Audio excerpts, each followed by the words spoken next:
Well, hi, friends. I'm your old pal, Papa Dale. I'm a retired pastor, teacher, theologian, and professor with over 50 years of service to the Lord Jesus Christ. My name is Dale Warren, but professionally I'm known in my writings, lectures, and teachings as D.A. Warren with an itchy mustache. Sorry. But my friends just call me Papa Dale, so you can just call me Papa Dale.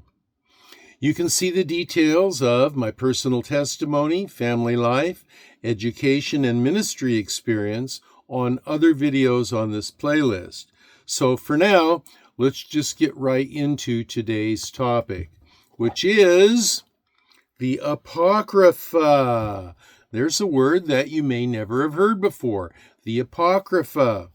Now, the Apocrypha refers to a collection. Well, before I get into that, let me just say that this is the JHI, the Jan Hus Institute, the study of bachelor degree, the BA in Biblical Literature, and it is part of that BA degree program. And the study and the title for today's lecture is the Apocrypha. Now let's go. The Apocrypha refers to a collection of ancient texts that are included in the Septuagint, which is the Greek language translation of the Hebrew Bible, the Torah, and the other portions of the Hebrew Bible, and it also had a portion for the Apocrypha. Now, let's see. Most Protestant, the Apocrypha refers to a collection of ancient texts that are included in the Septuagint, but are not included in the Hebrew Bible or most Protestant Old Testaments. The books that are commonly considered of the Apocrypha include 1st Esdras, 2nd Esdras, Tobit, Judith, the Wisdom of Solomon, Syriac, also known as Ecclesiasticus, Baruch, the Letter of Jeremiah, additions to Esther, additions to Daniel, including the prayer of Azariah, the Song of the Three Young Men, Susanna, and Bel and the Dragon. So, what is the deal with these books? Are they inspired? Are they not? Should we read them? Should we not? Well, the evangelical position is that we reject their canonicity, which means we do not believe that they are inspired of God. Evangelicals generally reject the Apocrypha as canonical. This is based on the belief that these books do not meet the criteria for canonicity as established by the early church councils and the reformers, and which are still held to today.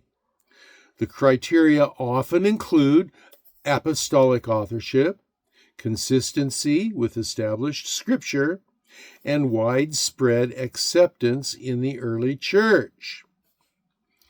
Now, there are also historical and theological concerns.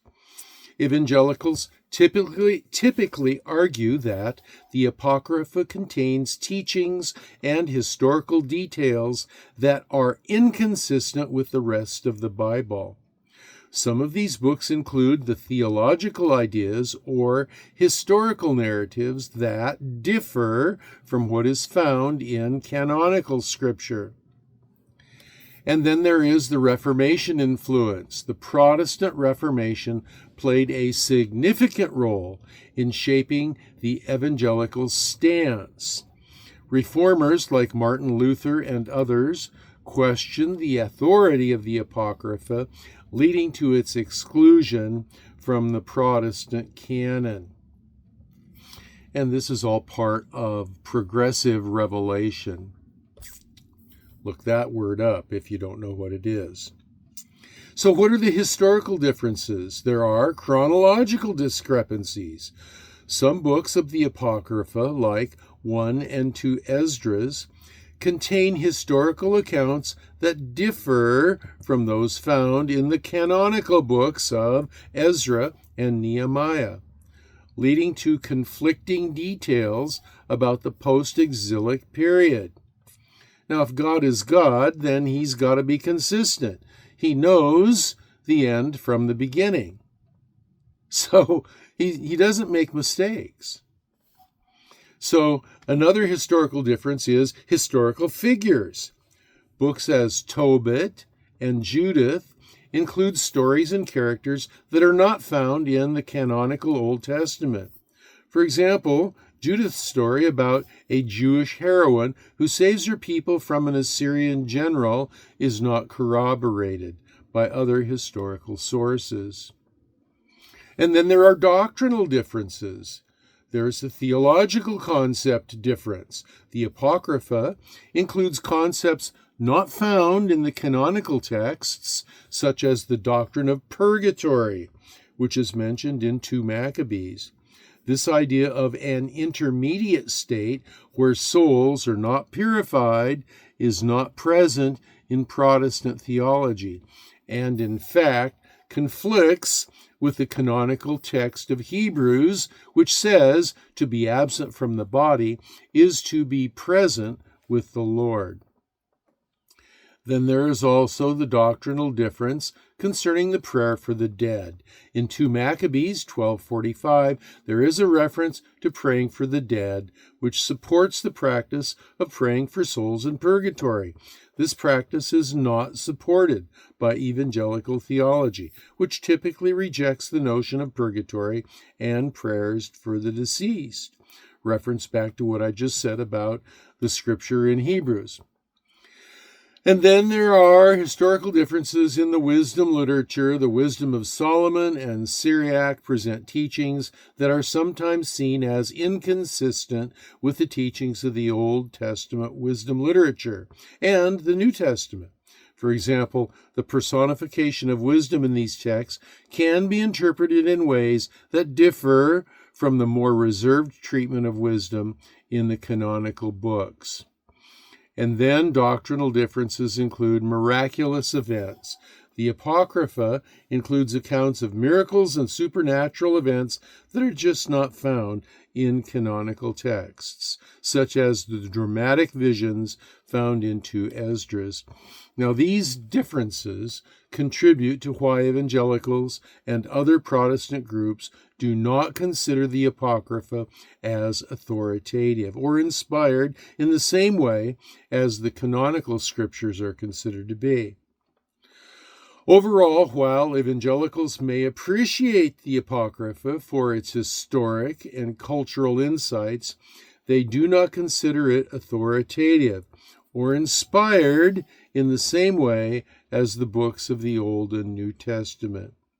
You might read a book on the Revolutionary War in the United States of America in 1776, and there may be differences of opinion and contradicting ideas about the way things happened.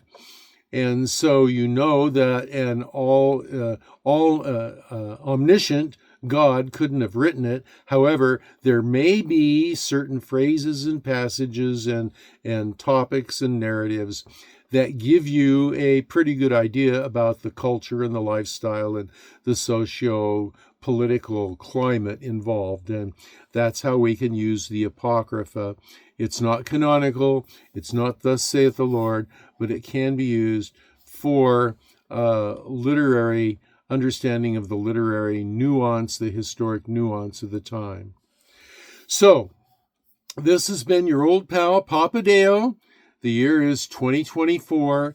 I have been your host to discuss the concept of the Apocrypha. And it is important, if you are studying for the Bachelor of Arts in Biblical Literature degree, it is a requirement, in fact, important and a requirement, that you read through these notes word for word. And if you find biblical citations, that you look them up. That's just part of the requirement. Now the notes will be found. You'll be able to find them on the video transcript. I will also try to find a way to link them into the end of the video, that you can find them another way if you needed to. So, hopefully the Lord will allow me to return and upload another video for y'all.